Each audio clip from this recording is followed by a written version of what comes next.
जय हिंद बच्चों। तो जैसा कि हम लोगों ने क्लास 10th और शॉर्ट में 2 वीडियो हमने अपलोड कर दिए थे बच्चों, ठीक है। सेट 2025 का उसमें हमने बहुविकल्पी क्वेश्चन लगवा दिए थे। आज हम बहुविकल्पी के आगे के क्वेश्चन सॉल्व करेंगे, ठीक है। और बने रहिए क्लास में, आपको मिलेंगे आगे की, ठीक है। अब बच्चों देखो पहला क्वेश्चन पढ़ो। कह रहा है सभी एक लंबवर्तीय शंकु की ऊंचाई तथा आधार का व्यास क्रमशः 48 सेंटीमीटर व 28 सेंटीमीटर है, तो शंकु का आयतन ज्ञात करो। तो हम लोग बच्चों देख पा रहे हैं, हमें दे रखा है ऊंचाई और फिर हमको दे रखा है आधार का व्यास। तो बच्चों पहली वाली मुझे ऊंचाई दे रखा है और दूसरा मुझे कितना दे रखा है, व्यास। तो हम बच्चों यहाँ पे लिखेंगे, हमको ऊंचाई दे रखा है बच्चों 48 सेंटीमीटर और हमको व्यास दे रखा है बच्चों डी। डी मतलब व्यास। व्यास बच्चों हमारा है 28 सेंटीमीटर, तो इसको हम लोग लिख देंगे 28 सेंटीमीटर, ठीक है। सर कितना है बेटा, 28 सेंटीमीटर, ठीक है। तो अगर व्यास 28 सेंटीमीटर है तो बच्चों त्रिज्या कितनी होगी, त्रिज्या इसकी आधी हो जाएगी ना। तो 28/2 कितना आएगा बच्चों, 14 सेंटीमीटर आ जाएगा, ठीक है। त्रिज्या कितनी आ जाएगी, 14 सेंटीमीटर। अब उससे पूछा गया बच्चों शंकु का आयतन क्या होगा। तो बच्चों शंकु के आयतन का जो फार्मूला होता है वो क्या होता है, जरा बता दो। शंकु का आयतन का फार्मूला बच्चों कमेंट में लिखो, क्या होता है बताओ बच्चों। 1/3 पाई आर स्क्वायर एच, ये होता है बच्चों, ठीक है। अब क्या करेंगे, मान डाल देंगे 1/3 और बच्चों पाई का मान कितना बच्चों दे रखा है, पाई का मान दे रखा है पता होना चाहिए बच्चों 22/7 होता है। कितना होता है, 22/7। और आर बच्चों कितना दे रखा है, 14 सेंटीमीटर। तो आर को लिख देंगे हम लोग 14 और ऊपर 2 लिखा है पावर, तो 14 × 14। और एच बच्चों हमको दे रखा है 48, को लिख देंगे 48, ठीक है। सारे को रिपोर्ट कर दिए हमने। अब बेटा काट देंगे। अब देखना बेटा 3 से 16 48 मिल जाएगा, 16 है ना, 16 3 48 और 7 से बेटा 14 मिल जाएगा, 7 दूनी 14, ठीक है। अब 22 गुना कितना होता है, 44, 22 गुना 44। फिर क्या लिखा बच्चों 14, फिर क्या लिखा है 16, ठीक है। अब इनकी बेटा मल्टीप्लाई करेंगे कितना आएगा, 44 14 16 की गुणा करो कितना बेटा आएगा, जरा बेटा बताओ कितना आएगा। तो बेटा बच्चों आएगा 98 56, कितना आएगा 9856। अब बेटा आयतन निकालना है ना, तो आयतन का मात्रक होता है सेंटीमीटर क्यूब। ये लाइन यहाँ पर जरूर लिखे बच्चों, नहीं तो आपका एक नंबर कट सकता है, ठीक है। यही आपका क्या हो गया, आंसर हो गया। अब बेटा क्वेश्चन नंबर देखते हैं नेक्स्ट। क्वेश्चन नंबर 2 कह रहा है 96 और 404 का मासा ज्ञात करो। अब बच्चों इसको लगाते हैं, ठीक है। कह रहा है बच्चों 96 और 404 का मासा। तो बेटा 96 के टुकड़े करेंगे तो कितना आएगा, बच्चों क्वाड 2 × 16 और इसको काटेंगे 2 दूनी 4, बच्चों क्वाड 12 दूनी 24, 2 × 12 और 2 × 6 और 3 × 3, ठीक है बच्चों। इसके बाद हम लोग काटेंगे इसको 404 को, 404, ठीक है। तो कितना आएगा बच्चों, 2 दूनी 4, 2 दूनी 4। अब बच्चों काटेंगे 2 से तो कितना जाएगा, 2 × 1 2 0, 2 × 1 2, फिर 101 आ जाएगा बेटा। ये आवाज संख्या इसमें 101 से कट जाएगी, है ना। तो 96 का मल्टीपल क्या है, 2 × 2 × 2 × 2, 4 बार हो गया बच्चों, 5 बार है ना, तो 2 लिखेंगे। फिर कितना है बच्चों, 3 लिख देंगे, ठीक है। और 204 का बच्चों कितना है फैक्टर, उसका है 2 × 2 × 101, ठीक है। इसका मतलब बच्चों इसको हम ले लेंगे 2 2, ठीक है, ये मिल जाएगा मेरा और ये मिल जाएगा। मासा में जो मिलता है दोनों वही लिखते हैं हम लोग ना। तो मासा कितना आ जाएगा मेरा, पूछा मासा पूछा था ना, हाँ बच्चों मासा ही पूछा था।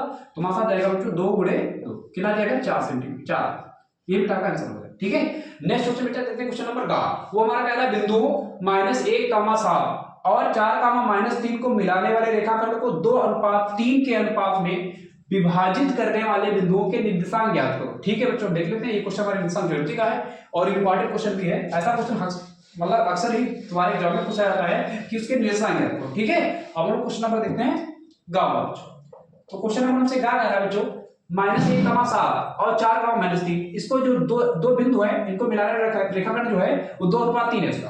तो बच्चों बना लेंगे रेखा, ठीक है। अब इसमें एक बिंदु तुम्हारा -1, 7, इसको ले लेंगे बच्चों a, इसको ले लेंगे b, ठीक है। और ये वाले बिंदु का नाम हमारे क्या है, -1, 7।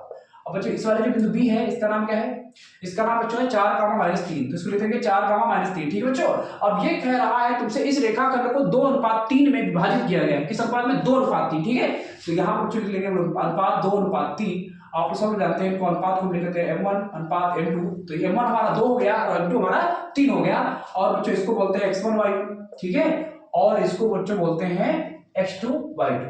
हमसे पूछा गया है किस अनुपात में विभाजित करता है, इसलिए इसको बिंदु को मान लेते हैं p और इसके निशान मान लेते हैं s, y, ठीक है बच्चों। अब इसमें देखो इसमें अंतर विभाजन लगा देंगे, ठीक है। m1 2 है और m2 कितना बच्चों 3 है और x1 y1 ये रहा और x2 y2 ये रहा। इसमें कौन सा लगाएंगे बच्चों, अंतः विभाजन वाला। कौन सा लगाएंगे, अंतः विभाजन। तो अंतः विभाजन का सूत्र बच्चों क्या होता है, x = m1 x2, ठीक है, प्लस m2 x1 बटे कितना होता है m1 प्लस m2, ठीक है। और बच्चों होता है y बराबर, तो y बराबर होता है m1 y2 plus m2 y1 बटे क्या होता है बच्चों m1 प्लस m2। तो बच्चों ये दो फॉर्मूला होते हैं, याद रखना, x भुज निकालेंगे, ऐसे कोट निकालेंगे, ऐसे निकलेगा ऐसे y निकलेगा। अब वैल्यू कर देते हैं, ठीक है। तो x का मान कितना बच्चों m1 का मान कितना बच्चों 2, तो दो डाल देंगे। x2 बच्चों कितना है 4, ठीक है, प्लस m2 कितना है बच्चों, m2 है हमारा 3, ठीक है, और गुणे x1 कितना है बच्चों, x1 हमारा है -1 बटे कितना आएगा m1 प्लस m2 यानी कि 2 प्लस 3, ठीक है, 2 प्लस 3। अब बच्चों यहाँ पर लोग प्लस माइनस में गलती कर देते हैं, x1 y1 गलत कर देते हैं, आप लोग विशेष ध्यान रखिएगा, ठीक है। कमा y बराबर क्या आएगा बच्चों, m1 का मान कितना है 2 और y2 मान कितना है बच्चों -3 का 3 और प्लस लगाएंगे बच्चों, और m2 भी लिखा हुआ है और m2 का वैल्यू बच्चों 3 है और y1 का वैल्यू कितना बच्चों 7 है, तो 7 डाल देंगे, बटे कितना आ जाएगा m1 प्लस m2 लिखा है यानी कि 2 प्लस 3। अब बेटा वैल्यू चेक कर लेते हैं, m1 कितना है 2 और y2 कितना है -3 और m2 कितना है बच्चों 3 और y1 कितना है, y1 बच्चों है 7, ठीक है, बिल्कुल सही पड़ी बच्चों। तो यहाँ क्या करेंगे x इक्वल टू 2 चौको कितना होता है 8 और प्लस माइनस माइनस 3 एक कम 3 और बटे कितना आएगा 3 2 5, y बराबर कितना आएगा बच्चों 2 3 माइनस का 6 और 3 7 21 और बटे कितना आएगा बच्चों 3 2 5, ठीक है। यहाँ से घटा देंगे, 8 में 3 जाएगा कितना बचेगा 5 बटे 5 और यहाँ क्या बचेगा, तो y बराबर आ जाएगा 21 में से 6 घटाओगे बच्चों बचेगा 15 और बटे कितना बचेगा 5, काट देंगे 5 या 15, ठीक है बच्चों। इसको काट देंगे तो 5 5 कट जाएगा, 1 आ जाएगा, है ना। इसका मतलब आ गया x बराबर 1 आ गया और y बराबर कितना आ गया बच्चों 5। इसका मतलब बेटा निशान जो हमारे आएंगे कितना आएंगे 1 5, यही का आपका हो गया आंसर हो गया बच्चों, ठीक है। तो कितना सारा क्वेश्चन था, है ना, केवल वैल्यू पुट करनी थी वो भी सही से, तभी आंसर आएगा बच्चों, ठीक है। अब हम बात करते हैं क्वेश्चन नंबर का, वो कह रहा है बच्चों sin अल्फा बराबर 1/2 cos बीटा का मान होगा, ठीक है। cos बीटा नहीं पूछा गया है, ये sin अल्फा बराबर 1/2 है, cos बीटा बराबर 1/2 है, तो अल्फा प्लस बीटा का मान पूछा गया है। बहुत प्यारा क्वेश्चन बच्चों, इसको देखते हैं। ये क्वेश्चन अक्सर बहुविकल्पी में पूछा जाता है, ठीक है, लेकिन इसमें बेटा 2 नंबर का क्वेश्चन पूछा गया है कि इसका मान क्या होगा। क्वेश्चन नंबर घ बच्चों कह रहा है कि हमारे पास साइन अल्फा की वैल्यू को दे रखी है, साइन अल्फा बच्चों को दे रखा है 1/2, है ना। अब जैसे ट्रिग्नोमेट्री का क्वेश्चन है तो टेबल याद होनी चाहिए ना 0 से 90 तक। तो साइन अल्फा अगर 1/2 है बच्चों, sine alpha equal to sine कितने का मान बच्चों होता है, साइन 30 का होता है 1/2। अब साइन काट गया, ठीक है, अल्फा इक्वल टू बच्चों हो गया 30 आ गया, है ना, अल्फा कितना आ गया बच्चों 30 आ गया। इसके बाद हमको दे रखा है cos बीटा बराबर 1/2 बच्चों, तो यहां लिख देंगे cos बीटा बराबर 1/2। अब बच्चों कितने का मान होता है cos, नीचे लिख बच्चों cos बीटा कितने मान होता है cos 60 का मान होता है बच्चों 1/2। अब cos बच्चों यहाँ पर काटे, जैसे मैंने साइन में काट दिया ना, यहाँ पर काटा नहीं जाता है, बल्कि वहां पर बेटा cos को ऐसे हटा दिया जाता है। बस हम लोग लिख लेंगे कि बीटा बराबर कितना आ गया 60 डिग्री, है ना। बेटा बोर्ड में तुम भी नहीं काटना, ठीक है, मैं वहां पर काट दोगे तो कोई दिक्कत नहीं, लेकिन ज्यादा तो कोशिश करना कि नहीं करना, ठीक है, नहीं काटना पड़े मुझे। और हमसे पूछा गया था बच्चों अल्फा प्लस बीटा का मान पूछा गया था, तो हमारे पास बच्चों अल्फा का मान पता है और बीटा का मान पता है, तो हम अल्फा प्लस बीटा बहुत आसानी से निकाल लेंगे। कैसे बच्चों, लिखेंगे अल्फा प्लस बीटा और अल्फा का बच्चों कितना है हमारे पास 30 और बीटा मान कितना है बच्चों 60 और जोड़ देंगे कितना 60 30 90, यही आपको आंसर आ गया बच्चों। कितना इजी क्वेश्चन था बताओ बच्चों, है ना, लगे यार, ठीक है, इसको बेटा नोट कर लो। इसके बाद हम क्वेश्चन अंगा पे बात करते हैं, क्वेश्चन नंबर 5 हमारा, ठीक है। वो कह रहा है मतलब बिंदु P -6,8 की मूल बिंदु से दूरी ज्ञात करो। ये बेटा बच्चों क्वेश्चन तुमको ये सारे क्वेश्चन 1 नंबर पे भी मिल सकते हैं, 2 नंबर मिल सकते हैं। ये हमने क्वेश्चन जितने भी लिखे हैं दो शायद 1 नंबर से ज्यादा के हैं, लेकिन तुमको आपको ये बहुवी में भी क्वेश्चन मिल सकते हैं, ठीक है। तो हम क्वेश्चन नंबर अंगा देखते हैं 5 नंबर से लगेगा बच्चों, बहुत इजी बच्चों क्वेश्चन है। क्वेश्चन नंबर अंगा वो कह रहा था बच्चों कि बिंदु P की -6,8 की मूल बिंदु से दूरी ज्ञात करो। तो बच्चों मूल बिंदु से दूरी की फॉर्मूला याद कर लो। मूल जब पूछे कि मूल बिंदु से दूरी क्या होगी तो उसका बच्चों फॉर्मूला होता है √x² + y², ठीक है। इसको बेटा याद कर लो, बहुत आंसर लग जाएगा। तो बिंदु हमको दे रखा था, अब बच्चों बिंदु क्या दे रखा है, बिंदु हमको दे रखा है P जिसके निशान है -6,8, पहला वाला बच्चों x और दूसरा वाला y, ठीक है।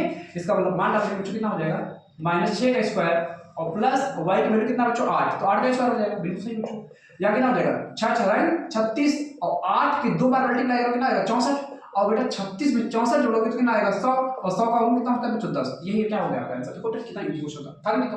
ये क्वेश्चन पूछा गया था 2 नंबर का बच्चों, ठीक है। इसके बाद में हम लोग सिद्ध करने पा गए ट्रिग्नोमेट्री क्वेश्चन, बहुत प्यारा सा क्वेश्चन बेटा, 2 ट्रिग्नोमेट्री क्वेश्चन थे, एक अंधा वाला और एक चावल, यानी कि ट्रिग्नोमेट्री बेटा पूछी जाती है अच्छे तरीके से। कह रहा है cot a - cos a बराबर but cot a - cos a, बटे में लिखा है cot a + cos a और सिद्ध करना है cos a के -1 और बटे करना है cos a के +1।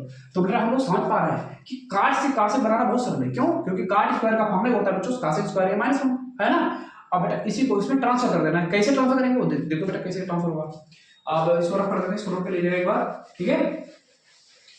तो बच्चों एक बार चा वाला क्वेश्चन देखते हैं कैसे लगेगा, सिद्ध करना है। तो बच्चों हमारा ये वाला क्वेश्चन जो है एलएचएस का है और ये वाला बच्चों क्या लेते हैं आरएचएस में लेते हैं। तो बच्चों हम एलएचएस को लेंगे और आरएचएस को सिद्ध कर देंगे, हमारा प्रूव हो जाएगा। या हम आरएचएस को लेंगे और एलएचएस को सिद्ध कर देंगे तभी हमारा क्वेश्चन लग जाएगा, है ना। तो यहाँ पर बच्चों हम ले रहे हैं एलएचएस को, इसको ले रहे हैं एलएचएस को।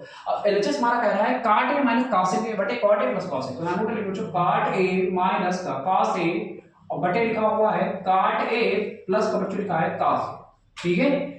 यहाँ कल लगा देंगे बच्चों। अब देखो काट के से बहुत फॉर्मूले होते हैं, लेकिन बेटा एक प्रसिद्ध फॉर्मूला है कास बटे साइन, सबको पता होगा बच्चों। सिंपल लगा देते हैं, क्या होता है बच्चों, कास ए बटे कितना होता है साइन ए, ठीक है, और माइनस ये क्या बच्चों लिखा है कॉस ए, ठीक है, बटे क्या लिखा बच्चों काट भी लिखा है। फिर बच्चों काट का फॉर्मूला लगाना पड़ेगा, कास ए बटे क्या लिखा है साइन ए, और फिर क्या लिखा बच्चों प्लस का कास ए। ऐसा बेटा हमने इसीलिए किया, अगर आपसे कोई क्वेश्चन ना लगे बेटा तो उसको सबसे पहले साइन कास में तोड़ना होता है, ठीक है। कुछ भी हो, tan दिया हो, काट दिया हो, सेक कर दिया हो, कासिक दिया हो, उसको सिद्ध करते समय हम लोग पहले tan साइन कॉस में ही लाएंगे, उसके बाद में प्रूव कर लेते हैं, है ना। अब देखो यहाँ से यहाँ देखो कास है बेटा और यहाँ भी कास है ना। तो कास से कॉमन नहीं मिला बच्चों, इधर भी है ना, इसलिए कास से क्या ले लेंगे कॉमन। अब जो कॉमन लोगे यहाँ तो आंसर बटेगा था, इसलिए वहां बचेगा a ऊपर और नीचे बचेगा लेकिन साइन है ना, तो ये हो जाएगा 1/sin है। और यहाँ बेटा एक आके कास था, वो भी कॉमन तो ले लिया तो यहाँ बचेगा 1, ठीक है। और यहाँ क्या होगा बच्चों, यहाँ बिल्कुल कास कॉमन मिल रहा है, बिल्कुल कॉमन मिल रहा है, क्या मिलेगा बच्चों कास है। तो हमने कास से ले लिया कॉमन, तो यहाँ बच्चों कितना बचा 1 और नीचे क्या बचेगा साइन है और प्लस यहाँ क्या बच्चों बचेगा 1, ठीक है। अब देखो बच्चों कास यहाँ भी कास यहाँ भी, तो इसको हम क्या कर देंगे कट जाएगा, तो मर गया ना। इसका मतलब बच्चों 1/sin क्या होता है cosec a होता है, मैंने फॉर्मूला पढ़ाया था, ठीक है। और फिर क्या लिखा हुआ है माइनस का 1 और नीचे लिखा हुआ है 1/sin है, और 1/sin की वैल्यू बच्चों क्या होगी अभी बताया मैंने cosec a और फिर लिखा है प्लस का 1। तो देखो बच्चों सिद्ध हुआ कि नहीं सिद्ध हुआ, आरसी को ये सिद्ध करना था ना, सिद्ध हो गया। तो इस तरीके से लगेगा, ठीक है। इसका मतलब बेटा हम चार का सवाल देखेंगे। अब हम लोग देखेंगे बेटा क्वेश्चन, नेक्स्ट क्वेश्चन क्या कह रहा है, क्वेश्चन नंबर 2 वो कह रहा है क्वेश्चन नंबर 2 के का, ठीक है। ये पहले के क्वेश्चन थे क्वेश्चन नंबर, ठीक है, और ये क्वेश्चन नंबर 2 के, ठीक है।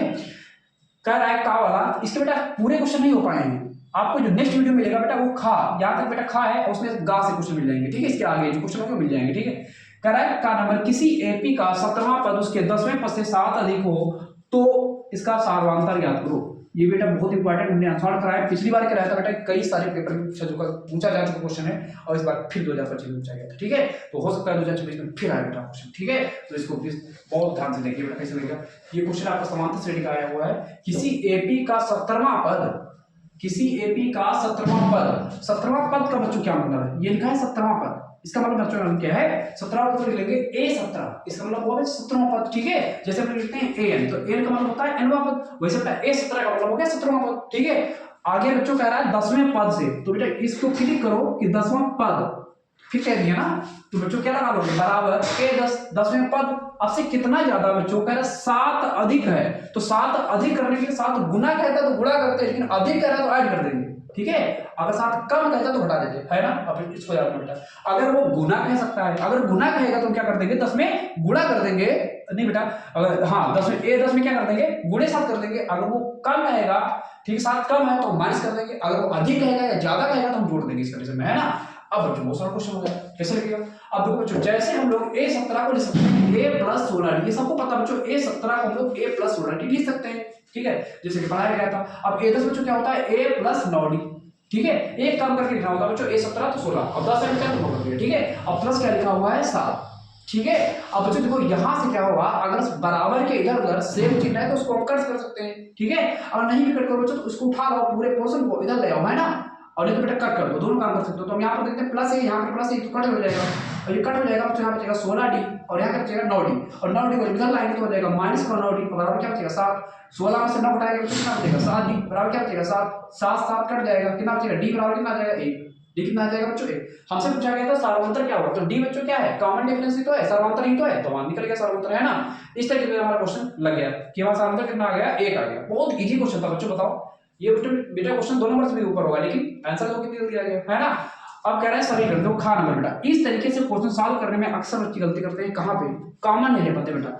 इस प्रकार के क्वेश्चन को लगाते समय स्टूडेंट अक्सर कॉमन नहीं ले पाते हैं।